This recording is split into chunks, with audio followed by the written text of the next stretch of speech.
And a minimum wage will pay what we can afford. That's what President Tinubu is saying. And in Taraba State, the governor there, Abu Kefa, says his administration will pay any amount agreed by the federal government and labor unions as national minimum wage.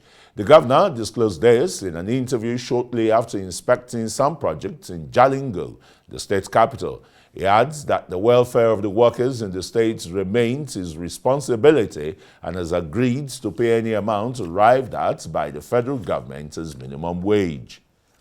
We are waiting for whatever decision the federal government arrive at. We are with them. We'll make sure the welfare of our workers is everybody's responsibility.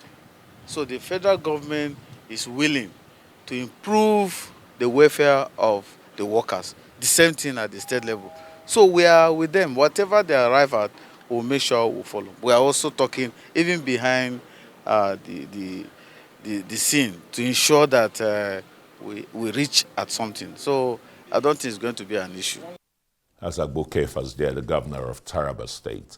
And the Senate has revealed that the expected minimum wage bill from President Bola Ahmed Tinubu will be granted accelerated consideration and passed as soon as the document is sent to it by the executive arm of government. Senate spokesman Yemi Adaramodu, in an interview with journalists as part of activities marking the one-year anniversary of the 10th National Assembly, says the bill may likely be sent to the National Assembly by President Tinubu after the Salah break. He adds that when the bill is passed into law, states or local government areas that will flout the act will be sanctioned. If immediately after Salah, the bill is brought by Mr. President to the National Assembly, it's going to be dealt with the lightning of a thunder. Yes, we are going to pass it because it is for the benefit of Nigerian workers. In 48 hours or 24 hours, any time line? Even if it is possible within 30 minutes, we will do that. The National Assembly is going to do this law seriously watertight, that either it is state, also national, or organized private sector that is not complying, then there's going to be sanction for it. So that's the way it's going to be done this time around. But the labor centers too, they need to protect the welfare of their members, not only with the federal government. Okay, let's bring in Benson Upah. He's the head of information and public affairs of the Nigeria Labour Congress to dissect this imbroglio over the new minimum wage that is still being a ding-dong between the federal government and organized labor. Thanks very much for joining us on Newsnight. It's my pleasure. Yeah. What has labor reached? Any shifting of grounds by labor? The federal government has said that, look, 62,000 naira minimum wage is realistic based on its resources. Are you going to shift grounds? We have shifted considerable ground, or we have considerably shifted ground from 615,000 to 250,000. That's a lot of mileage. Compare that with government from 57 to 62. Coming to your question, that government says what it has offered is realistic. I do not think that is fair enough. Our offer was was backed by statistical data. For instance, we say 40,000 naira for accommodation for a family of 4 to 6. Where do you get that happening today in Nigeria? We said 50,000 for education. Where do you get that happening today? We came with all of that. From the first item to the last item on our demand sheet, we were able to explain that government up to this moment has not been able to say, out of the 62 thousand counter offer we have made. This is what is going to this. This is what is going to that. Government has not been able to say that. In any case, yeah, when government keeps saying that labor should be realistic, government does not check itself. Government does not look at the log in its own eye. It keeps looking at the spec. But I'm coming. So, for instance, let us look at the figures. Let us look at the figures. On the positive side, we have FARC allocations moving from 700 billion naira to 1.2 trillion. So the governments are extremely rich. We have very rich governments, but extremely poor citizens. But let us look at the negative side. Inflation is trending at 33.7%. It's already needling 34% actually, okay? And we have an exchange rate that hovers around 1.6 naira. 1,600 naira. Yeah, I mean to $1. We also have a situation whereby the food inflation is 40%. And is getting increasingly worse. So looking at this, and also take into account what happened previously of the devaluation of the removal of the fuel subsidy without dealing with the crime in it, which costs, which led to about 500% cost increase across the board. Accommodation, transportation, everything went up by that. Look, sorry, yes. Benson, so that this does not become a monologue, you get the point. Thank you. The tripartite negotiation includes the private sector. Yes. And employers of labor in the private sector have come out to say that, look, 250,000 naira will be too heavy on them as minimum wage. Have you looked at the indices, the present conundrum that manufacturers, private sector, find themselves in today's economic situation? What do you think would happen when they are unable to pay? Let me make this emphatically clear that what you are looking at are the symptoms. The problems, the underlying problems for manufacturers are the injurious policies of government. And I was just about to itemize them, but I hope I'm going to have the opportunity to so do now. The first of those policies was and still remains the removal of fuel subsidy without dealing with the inherent crime in it. It raised costs for everything, for everybody, even as we are made to believe then that subsidy only benefited the rich, such a spurious argument. Then the second issue, the second policy was the mindless devaluation of the naira, which raised the exchange rate from 350 to 1,900. Okay? At the time it was done, it raised our debt stock from 82 trillion, from 72 trillion to 81 trillion. As I speak with you now, I do not know what our debt stock is like. But the third policy that extremely hurt the private sector was the hike in tariff, a whopping 250%. High energy tariffs are not good for business anywhere. And this will never happen in any Western country. Okay? Even if you raise it by 5-10%, there will be a revolution on the street. Then the fourth one is the MPC policy, the Monetary Policy Committee of the Central Bank, that raised interest rate to 26.5%, further exposing those that have taken loans and so on and so forth. So for them, this has created a very toxic environment. So they are telling you. And now the manufacturers are saying, we have unsold. Our warehouses are overflowing with unsold. So it is not wages that is the problem. Up to this moment that these things are happening, wages have not been increased. It's the policies that have created this. So go and undo the damage.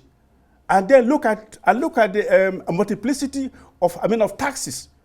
So, and also, these policies have also led to the 40% collapse of these big businesses. The latest Guinness, 75 years, amongst other iconic companies that have folded up and they're living. No, Guinness has not folded up. That's Listen. No. Listen, Please do not misinform the public. I am not misinforming the public. I am not misinforming the public. Put it in the right I perspective. am not misinforming the public. Okay, go on. I mean, where are they living? And in the days to come, sold their shares. That they've does only not sold mean their that, yeah, that does not I mean. mean, why are they selling their shares, or why have they sold their shares? Well, that's, I mean, they're doing very well and they sold their shares. So these are some of the issues. Wages have nothing to do with these things. It is a toxic environment occasioned by policies that are not conducive. Yes, if you elucidate those 4 policies as affecting manufacturers. Five. They've stated their own position, right? All you are asking, government should reverse them. Just a moment now. Now the federal government is saying, through the information minister, if Labour pushes this further, then government may have no choice than to downsize. That is blackmail. What government needs to do to be able to pay is that government needs to cut on the high cost of governance. It borders How on, about how about the cost recurrent expenditure? What is it on the budget? We're talking of more than 70%. Excuse me, my friend. To federal workers? Excuse me, my friend. I am telling you that government needs to cut on the high cost of governance. It borders on insanity when one official, let's say a governor, goes on a convoy of 10 to 12 cars. What for? Let government also cut down on corruption. 3, let government create value around its workforce. It doesn't need anything more than the will to pay and to prioritize your workforce. And we also said in our October MOU. Prioritizing the workforce, what do you mean? Prioritizing the workforce is what government, the number of workers that government will need that they should cater for, or they are capable of paying. That will be callous. I am telling you that government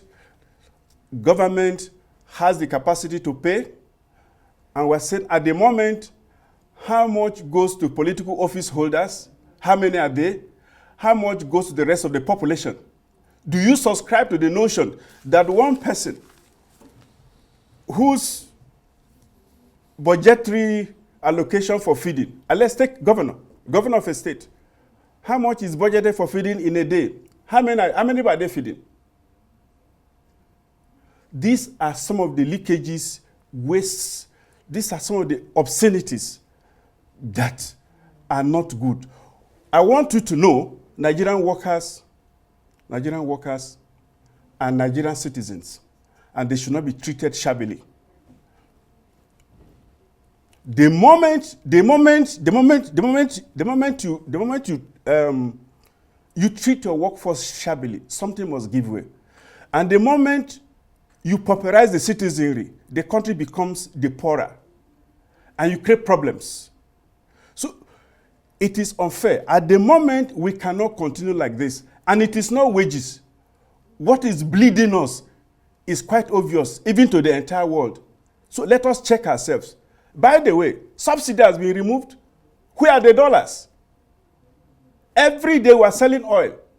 Where is the money? We're also making money from other sources. Where does it go? Ask yourself. It is not workers. The president. There has been no wage increase. Sincerely speaking, there has been no wage increase between June 2023 and now. But look at what has happened. So wages cannot be the problem. All right, Benson. Mr. President, we here will soon be transmitting a bill on the minimum, national minimum wage to the National Assembly, most probably immediately after the Muslim holidays. Do you have any inkling of what that minimum wage will be? Is it the labor one, or you're going to meet, in the mid-bridge? I do not work in the presidency at the moment, so I do not know. A tripartite report was submitted. That was the 62,000 naira minimum wage. There was... Then your own organized labor is still saying 250,000. Yes. If the president, in his, candor, moves it to 100 or 150,000, will labor be satisfied with that? I cannot at this point in time speak for and on behalf of the negotiating team from Labour. You are a member of that negotiating team. No, it doesn't matter. I mean, I cannot usurp their powers, but I want to tell you this, that Labour started with 615,000 and it came to this 250,000, demonstrating its commitment to honest and sincere dialogue. Government should be seen to do something. Government has been increasing the take home of other entities. Why would that of the vulnerable workers? Let me tell you the logic of the national minimum wage. You have to do that very quickly now. It is the lowest threshold below which no employer in the law is allowed to pay. It is to protect the poor and the weak. It is not synonymous with the pay structures of the states. The states are paying what they can pay. And the states have every right to have their minimum, set up their minimum wage, so long as their minimum wage is not lower than the national minimum wage. So quite often, there is misinformation that states should be allowed to pay what they want to pay. The states have their pay structures. What Bauchi State pays is not what Benue pays. What Anambra pays is not what Imo pays. They are paying what they want to pay. But all we're saying that let there be a benchmark to to protect these poor so that we don't have communities of the working poor. You know one thing? Ben, sorry, we don't have all the time in the world, but we just want to thank you. But you asked me here? Sorry. So that we just want to thank you for coming on Newsnight and await what Mr. President will be transmitting to the National Assembly on the new minimum wage. Thank you very much, and I hope the governors not blackmail him into doing the wrong thing. Thank you. Upah, Head of Information and Public Affairs of the Nigeria Labour Congress, is being our guest on Newsnight.